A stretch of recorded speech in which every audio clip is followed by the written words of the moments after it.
Just before we had the crash in 2008, I remember thinking to myself, I think I've got this whole thing figured out. Things are feeling good. And then it wasn't. And then we all got humbled. How has technology changed? Oh, it's great. Over the years? It's great. You know, when I started, we used to have this big, thick book, like a phone book, and it would have all the homes in there. And it would come out every 2 weeks. I was showing homes, and I was amazed that everything's just right here on my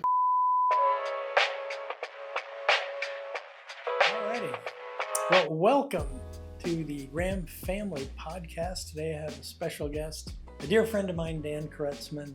Dan and I have known each other for, 30 years, I think. Yeah. Dan's a real estate agent. I think one of the first couple of loans that I was involved in was with Dan many years ago. Yeah, so welcome, Dan. Thank you. Dan's great at his craft, and so we're just going to it's an opportunity for me anyway to introduce Dan to the world. The world needs more good people like Dan. It's about time. So, so I love it. But I gotta say something really funny. This goes back years ago. What was the guy's name? Dan introduced me to another realtor friend back in the day, but he worked part time at the Plaza, I think, or the Four Queens, and he told me that he always made like 4 times the tips. He was a bellhop. This is sounding familiar. I can't remember the guy's name. But anyway, he told me, Kelly, you know, I make so much money on tips, like 3 times what everybody else makes. Because when I drop off the luggage in their room, oh yeah, and they give me a tip, Bill, they give me a tip, I'll just stand there and count to 15. I'll just stand there and count silently to 15, like, is this all? Yeah. And he said a lot of the people would just give him more money. So for all you bellhops out there, there's a tip to make more money. So tell me a little bit about, introduce yourself, Dan, about your family. Yeah. And where you're from, Vegas, right? I'm from Vegas. I've been here my whole life. Been in the real estate business for 36 years. I am married, have 2 adult kids. I started when I was 21, and a friend of mine said to me, he said, hey, have you ever thought about getting into real estate? And I said, no. And he goes, well, you got to think about it until you figure out what you want to do. And I'm still trying to figure out what I'm trying to do. And so it's been all this time, and it's been good. Vegas has been a good home, and it's been a good place to work, and it's just been really good. I really love Las Vegas. Yeah, as do I. You know, I can tell. Here's how I love it: is when I go out of town, and I'm coming in on either side of I-15 from California or Utah, and I just see it. I just have this feeling of, oh, it's good to be home. I just love this town. You can see the whole thing, and I just really love our area. Yeah, as do I. It took me, I didn't like Vegas the first time I was here. 34 years ago, I moved here just for a short period of time from New Jersey, of all places. South Jersey, it's different than North Jersey. And I missed the brick and the museums and all of that. And then so I moved back, and after about a year or so, I missed Las Vegas. It's such a convenient city. Everything's open all the time. It's such a convenient place, and I love it. And it's been very good to me too. We've got mountains. You can see them. There's no trees cluttering them up. Yeah. No bugs and snakes. Yeah. And I know your dear wife, Lisa, wonderful lady. You married up. You know that, right? For sure.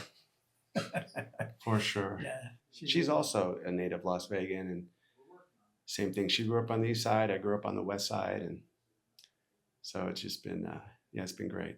It's been really good. Very, very good. I'm going to be licking I got a cold sore here, right? It's bugging me. So pardon me if I'm licking my lips throughout this. So. I didn't notice. I'm going to now. Okay. So 30 plus years in the industry. Yeah. Looking back, can you think of a year or two that was a favorite time, or things really clicked for you? Do you have a favorite memory or year in real estate? Well, yeah. When you start off, there's enthusiasm and excitement because you're embarking on something that's new. You're learning things. You're meeting people. You're trying to figure out how to make a living and how to work with the customers that are coming your way. Obviously, when you're new, you don't know a lot, but you can make up for that in enthusiasm, and I definitely had that. I So that's a very special time to me in the beginning because you just have that feeling of newness and of excitement. I enjoyed that, and then after a time, you figure out what you're doing, and you get into a little bit of a groove, and you start making these relationships with lenders and escrow officers and your customers and clients, and then that becomes satisfying. But I do remember that in just before we had the crash in 2008, I remember thinking to myself, because at that time I think I'd probably been about 10 years been in the business, and I remember thinking at that time, I think I've got this whole thing figured out. Things are feeling good, and I really remember having this feeling of just, this is good, everything's working, and then it wasn't. Then we all got humbled. But even during that time, I learned, even though I didn't enjoy it, I did learn that we had to learn to make a different turn and figure out different things and how to work differently. And I enjoyed in that moment when I found that people were able to figure out new ways to do business. And that taught me at that time that, okay, it doesn't have to always be just this way. I can look for the good luck in disguise. And that happened. So people started doing short sales, and people needed help there, and that was a big part of the business that I was doing. And then things got better, and then we kind of moved in a different direction. So probably for me, just really learning at that time that it doesn't matter what the market does. You can figure out ways to sustain yourself and to find new customers or new avenues of business. So for me, I think probably that time was pretty exciting. But 35, 36 years later, I'm excited about what we're doing today. So it's hard to say. But the nice thing about having the length of history that you have in the business, you've seen good times and bad times, and things always come back around. Right. So we always recommend save money, right? Because you'll have lean times if you're a real estate agent, and in the mortgage world too. We've got to save money for those down times. For sure. I think one of the things that I've learned over this amount of time is that people have to live somewhere. And no matter what the market's doing, people have to buy they want to raise a family, or they need a place to live, or they're just got some goal in mind of home ownership. They got to do something. And I need to be able to be the type of guy that can find those people, no matter what the market's doing. And then sellers need to sell for different reasons. And that's just happening continually. And so I guess I try to not worry about what the market's really doing. And I just try to focus on how can I help the individuals that I come in contact with accomplish the goals that they want to when it comes to either homeownership or disposing of a property. Yeah, very good. Yeah. How has technology changed? Oh, it's great. Over the years? It's great. When I started, we used to have this big, thick book, like a phone book, and it would have all the homes in there, and it would come out every 2 weeks, and that's how we looked up homes. And then today, just the other day, I was showing homes, and I was amazed at everything's just right here on my phone. The lockbox, looking up the homes, calling people. I had a friend of mine who used to be in the mortgage business, and this was 1980, probably like 1985, and I was walking home from high school, and he was parked on the side of the road, and he had one of these portable phones, but this was before cell phones. It was like a radio phone. And in his car, he had an old school phone with a cradle and a handset. Okay. And you could pick up that phone, and if no one was on it, you could make a phone call. But there was like 30 people that subscribed to whatever this radio service was. Okay. And I remember walking down the street, I look over and I see him making a phone call in his car, and I'd never even conceived of such a thing. And I think about that today with all the technology that we have. We've come so far, and in a sense, it's so much easier because we just have so much access to what we need. And it's better for us, it's better for the consumer, it's just better all the way around. Yeah, you can really narrow as a realtor. You can really fine tune. Oh yeah, for sure. A campaign for sure. Someone, right? Oh yeah, for sure. I love it. I remember we didn't have anything when I started 30 years ago, and then we had pagers. Yeah. And pagers, flip phones, and all of that. Yeah.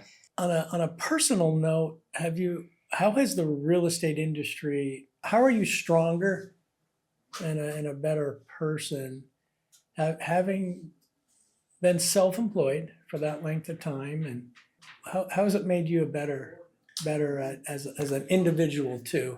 Yeah, that's an interesting question. I think it goes back to just the ups and downs that we talked about. I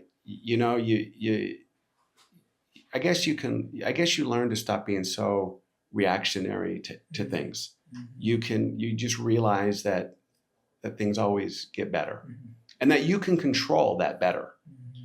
And so I think that's helped me in other parts of my life, just realizing not to hyperventilate when something's going on. Rates go up, rates go down. There's a lot of inventory, there's no inventory. I can't control that. Yeah. And so just over the years, having had the experience of figuring it out, not just because, not that I'm smart, but just from different people that you see what they're doing, and then you're like, oh, okay, maybe that's the direction we can go. And then it works. I think that just gives you a little confidence as you move forward in all areas of your life. So I think that's how it's helped me. Yeah, and in our industry, your industry, you kind of got blindsided, maybe not blindsided, but there was a little bit of upheaval with this new buyer-broker agreement that came out. Again, you just kind of rolled with it. Right, talking to other realtor friends of ours, all of a sudden this comes up, and of course everyone has an opinion about it, and it's all over the map of what people think. However, again, to your original question, I just remember thinking, we'll figure this out. We've had other things come up before, and there's a little bit unknown, but with a little bit of time, we'll figure out what works and what doesn't work, and how we're going to work with each other. And quite frankly, so far it's been kind of a non-issue.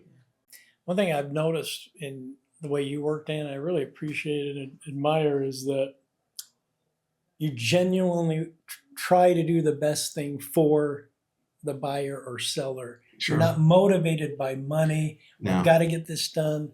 Well, this house is okay, but you don't kind of force something. It sounds cliche, but if you help people get what they want, then you get what you want. We're in the same boat. No one deal is going to make us or break us. So, if something's just not working, there's no reason to force it, because, I tell customers all the time, you're the one who's going to, if it's a buyer, you're the one who's going to be making the payment. I don't want you 2-3 months or 1 or 2 or 3 years down the road thinking, oh, I wish I wouldn't have worked with that guy because he got me in this deal and it's not a good deal. I don't want them thinking that. We depend on word of mouth. Yeah. And it's important. It's important not to be money driven, I think. And people pick up on that. Yeah. If you had a magic wand, today, we're talking today's market, is there anything you could change or would want to change if you had that wand? Oh, man. Yes. Again, I think a lot of these questions are making me sound like an old guy. You are. I am. I think if I had a magic wand, I would like to have some of our newer agents, real estate agents and loan officers, employ some of the old school behaviors. Mhm. You know, picking up the phone, working things out, not be so adversarial, and that's not just new agents. That's any agent. Magic wand. So okay, here's what I'm thinking. Magic wand would be, let's work together for the benefit of the customer. You know, we're not fighting, or if you're working with a listing agent and you're a buyer's agent, there's no reason to have an adversarial relationship there. So let's just be professional and work for our respective clients for their benefit. And then if something does need to get resolved, let's pick up the phone and talk about it, and maybe come up with a solution. I remember there was a guy when I was new in the business, and I don't remember his name, but he had been in the business for a long time. Respected, been on a lot of different boards and different things, and you knew who he was. And I was in a deal with him one time, and we had something going south. And I remember we were talking on the phone, and he said to me, he goes, we're in the business of getting deals done. So let's work on that. Yeah. Instead of us fighting back and forth. Right. And that stuck with me. Yeah. And I've thought about that often. If I have a deal that's going south, there's some little problem or something, and I'll think of that. And many times I'll mention it to the other agent, and I'll say, we're in the business of getting deals done. So let's figure out a solution to this problem. Right. I agree. In a lot of industries now today, it seems like it's more transactional instead of relational. Yeah. And you can't take the humanity out of any situation. And so I'm a big fan of trying to just forge those relationships rather than just, hey, it's a transaction. No. Well, these are big purchases for people. Yeah. I mean, these are big moves. And they want to feel comfortable that the person they're working with has their best interests at heart. And so we need to make sure that we got to make sure that they're comfortable, not just for their benefit, but then, as I mentioned, with word of mouth, for our benefit down the road. If you aren't creating that relationship with somebody, they're not going to refer you to anybody. They're not going to send family and friends and coworkers and neighbors. They're going to just say, oh, that was a terrible experience, and I didn't like it. Yeah. As it pertains to first-time home buyers, are there any, maybe I want to use the word myth, but is there anything that you think they're afraid of in the market that maybe, if you had any advice for a first-time home buyer, thinking about what their concerns might be? Well, I think for a first-time home buyer, it's certainly scary. Yeah. In today's market, you don't know if the market's going up or it's going down. I don't know that. I think my advice would be to just, sometimes you just got to push those chips in and jump in. Rates are high. People. Yeah. That's a big fear now. Right? Again, as I said earlier, you can't control that. Yeah. So it's all relative. You say rates are high. What would it be, like 7%? Right. Okay. So when I started, it was 12%. And I remember when it got to 7%, I thought, I need to sell as many homes as I can because it will never get to 7% again. Yeah. So it's relative. I mean, you just got to look at, what is my situation? What am I trying to accomplish? What is best for myself, for my family? And then just move in that direction. So I think it's that sometimes the fear, keeps you from doing things that are good for you. And you certainly don't want to get involved in something that doesn't make sense. But there's many different programs that are available. Sure. That can help someone find sense in that purchase. Right. And so I think the advice is to just really, for me, it's to consult with people like yourself, because most first-time home buyers are going to be buying with some type of loan product. Right. You're fully aware of all those products and different things that you can do to help them payment-wise. My job is really finding the house. Mm-hmm. But then with the right lender, you they can find the right product that fits what they need to do. So my advice would be to a new buyer is, find the right agent and find the right lender, because in conjunction, those two people will help you get into that home ownership. And I know that you hear a lot that people say that, you shouldn't purchase, you should just rent, this, that, and the other. Again, I'm kind of old school. I don't know that I believe that.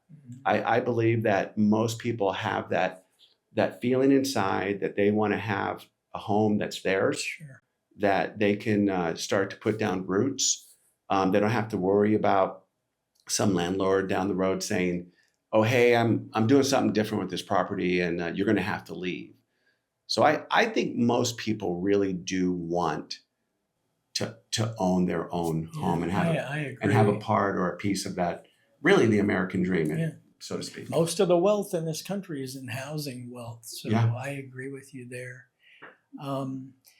Speaking of lenders, you've dealt with a lot of them over the years. I'm your friend. You don't need to promote me, but what are the qualities? What do you like? In your mind, what's a good lender and a lender that is not helpful? What's the difference there? Well, two things I can think of right off the top of my head. One is a lender who is not, as I said earlier, not trying to make all his money on one deal. Mm-hmm. So there's different ways that a lender can pad their pockets, and many times a customer doesn't realize that, but the realtor does. Mm-hmm. The realtor knows that when he sees the paperwork of what's being charged, then he knows that customer was taken advantage of. Mm-hmm. So I think number one is just using a lender that's not doing that. Mm-hmm. And then number two, this sounds simple, but just a lender that will work with you, with your customers or clients. Communication, calling them back. Mm-hmm. A lot of times as realtors, we're busy doing, we're busy working with the customers that are able to do something right now. And then we have some customers that may need a little help or a little time to get qualified, and they're in the lender's camp. And so if you feel comfortable that the lender is working with those people, then you can go do your work. And then when those people are ready with the communication with the lender, then those people can then, become the people that are ready to go. So those two things, I find a lender who's just not really that money driven, that's probably not the right phrase, but it's the one I use and the one I think of. And number two is just a lender that is, I guess, organized enough to be able to just be professional and call people back and work with people that need a little help. And so those two things, I think, over the years have been the two big things that I've learned about lenders. People don't realize, especially first-time home buyer, about loan pricing. Mm-hmm. On the lender side, you can make anywhere from 1 to 3 to 4 points on a deal, depending on how it's priced. And a lot of that the buyer doesn't even see. So I agree. Yeah. At Merit Lending, this is shameless plug. This is a shameless plug. But we make a lot less money on our loans. We do volume because I know our buyers are getting a good deal. Yeah. And so I always feel comfortable there. So you want to sleep at night. You don't want to worry about you did something to someone that you regret. So funny experiences. Can you recall any crazy negotiation that you were in, or something got saved at the end where it was going south? Do you think of any? No, not really. My stuff's usually pretty straightforward, but I was thinking of, as you say that, there's a deal again when I was brand new. I remember that in the contract, we were negotiating back and forth, and we had this counteroffers going back and forth, and it really got down to the dog poop that was in the backyard. Oh. It's just, the seller didn't want to clean it. The buyer wanted it cleaned. Oh, that's funny. And it was just going back and forth. And we actually had this verbiage in there of dog poop in the contract. So you went and bought a shovel? Right, right. Yeah. So as an agent, I think I did go buy a shovel just to move that deal forward. And so that's just kind of silly. All right. You mentioned loan programs that are available. And on the lending side, I've been doing this 30 years. And it seems like every month a new loan program comes out to help, especially first-time home buyers get into a home. We have one that is just out, and you may not have even heard about it, but it's FHA has a loan, okay, where you can include solar in there, and the basically someone can get under this loan program if the buyer takes a 8-hour class, it's just an online class, they'll get a $13,000 credit at closing for part of their down payment, okay? Solar is financed into the home. So these are people that will want to buy a home and that are staying in it for 3 to 5 years. Because the solar loan, the 30 or 40,000 to get solar into the home is included in their loan, okay? They get a solar credit for maybe $12,000 to $15,000. So right off the get-go, you're getting 13 grand up front, and you're eligible for a tax credit of $15,000 or so. So Wow. that's that just came out. We do have zero down programs, lots of them. And so I recommend, I mean, like you said, don't you recommend if somebody wants to buy a home, they've got to get with a good lender, and there's a lot of really, really good lenders out there. And just share with them the loan options. Yeah, I think the approach that a first-time home buyer, any buyer, should take. I just had this happen a couple of days ago. I had someone refer someone to me that was a new buyer, first-time home buyer, and they were asking me like, what do we do? And I said, easy. What you're going to do is you need to call the lender first. The lender will be able to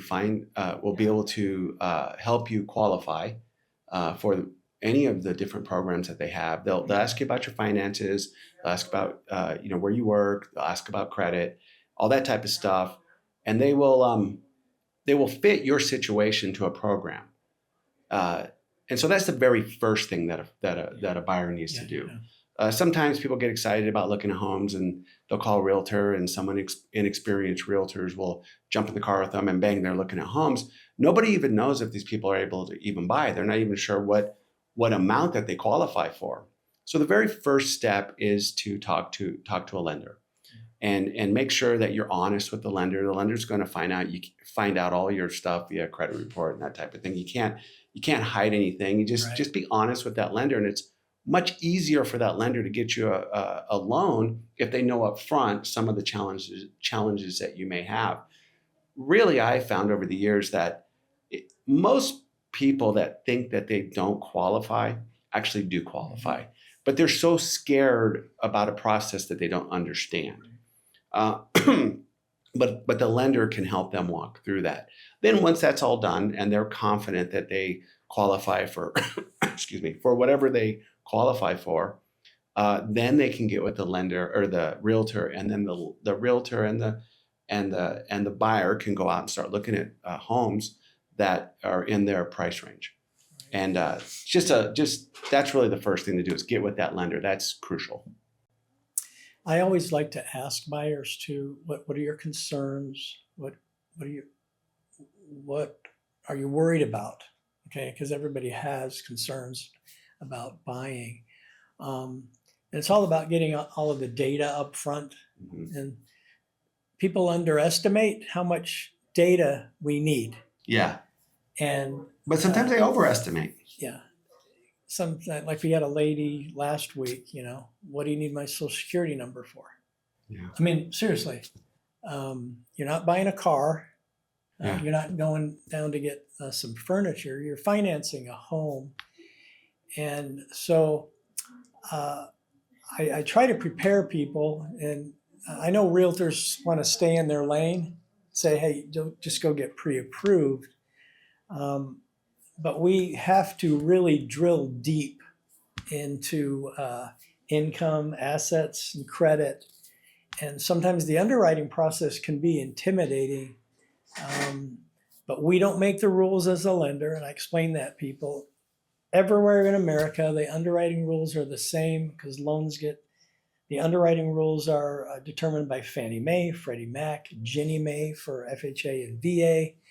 And so we're collecting the same information. The only difference between lenders really is pricing and rates and terms. And that's why people come to Merit Lending. And so I always plant that seed up front, but look, it's a plane ride, okay? We're the captain. There'll be a little turbulence because we might have to, the underwriter will give us an approval, but she wants to see another pay sub or an explanation here. We're on the same team and we're going to get there, but just we need the basic information. Yeah, and from a realtor's point of view, when we're talking to customers, I say the same thing. I usually will tell them, your lender's going to be asking you for things. Just provide them. Yeah. I mean, they're not asking you just for fun. I mean, they need it for a reason. The quicker you get that information to them, the smoother the process will go. Yeah. And on the loan side, the technology is pretty amazing now too. Even on the lending side, yeah. we can get approvals in 20 minutes based on. Oh yeah. We verify their income, their credit, and their assets. We can do it just instantly because all that information is accessible on the internet. So yeah, back to the technology question earlier. It's just so much easier. It's so much quicker, and it benefits that buyer. I mean, I think there was a loan last year that didn't. I think you guys got it done in like 12 or 13 days. Yeah. And I was shocked. I mean, I was just shocked because I'd never seen that before. And I was like, well, how'd you get all this stuff done? And even nowadays, occasionally there's no appraisal because they use their automated valuation systems, which was new to me. Yeah. And I was like, wow, this is great. And by the way, that's changing too, just in the next month or so. If you put down 20%, there's a good chance that we don't need an appraisal. Mm-hmm. All these improvements haven't been good for appraisers because they've lost a lot of business, unfortunately. But it's okay. Sometimes they'll adjust. Fannie Mae and Freddie Mac now have the valuation models have been refined so that sometimes we can do that with just 10% down now. Wow. Yeah. That's awesome. So it's pretty cool. There's lots of good things coming in the industry. Loan amounts again, max loan amounts are increasing. If you're a veteran, for example, and you have your full entitlement, literally you can get a loan up to $4 million without a down payment. It's kind of crazy. But the lending world is really out there to try to help veterans. Thank you for their service. Yeah. People ask me, how do I qualify for a home? What are important things that we need to look at? There's three things: the income, assets, and credit. Income, assets, and credit. Generally speaking, no matter what loan it is, and this is just a general, we can take 50% of your gross income. And if you're at home, you can figure this out. 50% of your gross income can be used for your mortgage payment and any other debt that you have. Okay, so for instance, let's say there was two people that were buying, and they were making, $50,000 each, and that was $100,000 a year gross. Mm-hmm. So what would be It's about let's say $8,200 gross. Okay, 50% of that is $4,100. If they don't have any other debt like cars and stuff, they can afford about a $4,000 payment. But if half of their gross is $4,100 and they have $2,000 car payments, they're only going to qualify for a $2,000 mortgage. $2,000 today will get you about a $200,000 loan amount, $225,000 because of where rates are. I'm curious if consumers really understand that when the rate goes up and down, it increases or decreases their purchasing power. Mm-hmm. So today, for example, you're saying that a $200,000 house would be about $2,000 payment roughly. Depends, because there's HOA fees, there's taxes, and all that's different depending on the house. But if rates go down, that necessarily wouldn't be the calculation, right? Right. If the average price or loan amount in Vegas is about $400,000 right now, so a payment is going to be about $3,300, $3,400 generally. Okay. For every $50,000 up or down, okay, it's going to be about $100 difference on the payment, 150 roughly. Yeah. So a $300,000 loan, the payment would be about $2,500. So the increase in rates really dropped purchasing power. But again, you had mentioned this, Dan, the average rate over the last 50 years, tracked from 1970, is about 7%. Yeah. Okay. So we're just right at the historical number. However, the tax deduction, the appreciation, and just the wealth that someone builds through owning a home is powerful. For sure. The systems tell us, the computer systems tell us if a buyer qualifies. Okay, so if they qualify, even when rates are high at 7, it would make sense to buy if you plan on. We had a customer last year, or maybe 2 years ago, you and I, that illustrated this point. They had sold their house and were buying a new house, and rates had started to go up a little bit, and they were getting pretty crazy about it. They were pretty upset that these rates were a little bit higher. But we moved forward and we closed on the deal, and then rates kept climbing. And I talked to them a couple months afterwards, and I said, I bet you're glad you closed on that loan. And they go, yeah, it's all perspective. It's just, it really is perspective. And people ask us all the time, well, are rates going to go up or down? Nobody knows. Nobody knows. But I always lock people in when they find property, because rates are tied. A rate lock is tied to a property. Yeah. As soon as they're under contract, or even if it's a refinance, that application's in, and if the number's right, we lock. Because I don't want them to go higher. And I think the thing that people forget is if you purchase today, again, I'm just using 7%. I mean, I know it varies depending on what you're doing, but if you bought a home today at 7, and then a year later or 2 years later it drops to 5, you would just refinance into that lower rate. That's just the natural behavior for a consumer. However, if rates go up to 9, you're in at 7 if you have a fixed rate. So, back to that, what do first-time home buyers fear? It's uncertainty. But you're locking in on a fixed rate, you're locking in that rate and that payment. Right. And we also have options. People think it needs to be a 10, 15, 20, or 30-year mortgage. Yeah. A buyer, FHA or conventional, with my company at least, you can select any term, 8 to 30 years. Yeah. So if rates drop, maybe you keep the same payment. You bought a home last year. Hey, let's do it on a 25-year mortgage. Right. So you just save 4 years of payments by just lowering the term. We do loans. Somebody wants a 27-year mortgage, or a 23, or 30. Once you have that asset of a property, after the fact, you can start being a little more sophisticated in what you're doing with that financing of it. It's just scary the first time. So 30-second commercial for you, okay? Why do people come to Dan Kereczmen? Share that with us, please, and then how we reach you. For sure. I think people would use Dan Kereczmen because, I've been here my whole life in Vegas. I'm familiar with the town, the surrounding areas. I have a love for it. So I have that expertise there. I think they also come to Dan because of the time I've had in the business. I've seen different programs come and go. I've seen different areas increase in value and others decrease in value. I have that opinion and that expertise to talk about those things as people are asking me questions.